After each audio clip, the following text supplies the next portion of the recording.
Abroad ka, alam mo, kapag mag-abroad ka, dapat buo at malakas ang loob mo.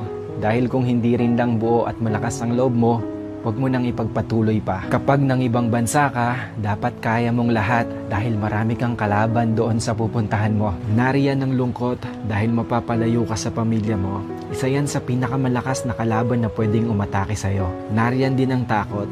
Takot at pagkabalisa kung maayos ba ang lugar na mapupuntahan mo. Maaari ka ring panghinaan ng loob dahil tanging sarili mo lang ang tutulong sa'yo sa oras ng pangangailangan mo. Pwede ka ding madepress dahil sa sobrang daming problema na darating sa'yo at lalo na hindi mo pa kasama ang pamilya mo sa tabi mo. Pagkawalan ng pag-asa na makakamit mo pa ba ang pangarap mo dahil kulang pa ang panggastos mo kaysa sa sinasahod mo.